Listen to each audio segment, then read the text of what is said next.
Hi guys! Recycle food tayo for today's video. Let's go! Bayota ka! So hi guys! Welcome back to my channel. It's me, Jenny Pasuhaan. For today's video mga bags is kung nagre-recycle ba tayo ng ating mga tira-tirang ulam bayot.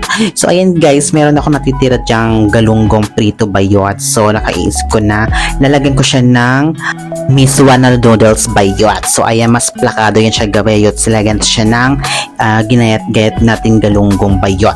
So ayan guys, medyo naisip ko yung ganyang eksena para hindi na maboboring yung ating uulaming isda bayot na pinirito bayot. So kailangan natin siya nilagyan ng eksena para sumarap sa ating panlasa bayot. So ayan, sa may mga hindi pa alam guys, so pwede natin siyang isahog yung ating mga tira-tirang ulam guys, gaya ng mga pritong isda dun sa ating miswa bayot, kung ano mga pagkain na gusto natin kainin. So ito na guys yung ating preparation bayot. So naka-ready na siya at syempre nilagyan ko pa siya ng isang eksena na seaweeds bayot. So itatry ko siyang lagyan guys kung ano bang lasa niya, and then syempre after nyan maglagay tayo ng kawali sa ating gasol bayot at maglagay tayo ng konting mantika dyan para panggisa natin sa ating sibuyas at bawang bayot.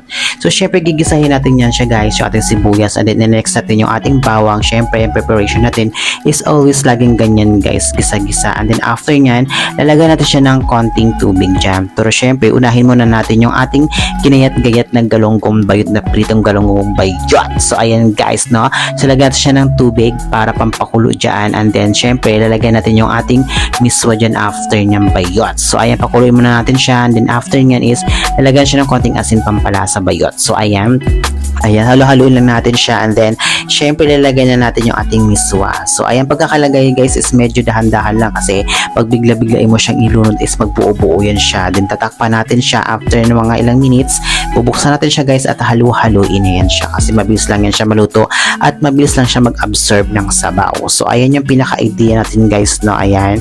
So mga ilang minutes siya guys is pwede na natin siyang kainin, and then ilagay natin yung ating nakitang seaweeds bayot. So ayan, di ba, napakasarap niyan guys, napakasimpleng ulam at napakadaling lutuin. So ayan guys, sa mga madali ang luto lang, ayan yung strategy natin bayot. So pwede natin gawin yung mga tira-tirang ulam guys, lagyan natin sa eksena para makakain tayo ng maayos. So ayan natin preparation, and then syempre kakain na tayo guys, at ito yung finished product bayota ka. So ayan guys, kakain na tayo ngayon dyan, and then syempre kailangan nyo ang sabayan sa pagkain guys, and then after nyan guys is syempre huwag yung kalimutang i-like at subscribe ang ating YouTube channel Jenny Pascua at ang ating Facebook page Jenny Pascua Bayot, and then syempre ayan, kakain na tayo guys, and after nyan guys is huwag nyo sanang i-skip ang mga ads natin guys para kumita tayo ng bonggang kita bayot. So ayan guys, no, thank you for watching guys, sana nag-enjoy kayo at sana panoorin nyo ang video ko hanggang dulo. So that's it lang guys ang ating preparation for today's video. Thank you so much, and thank you for watching, and goodbye.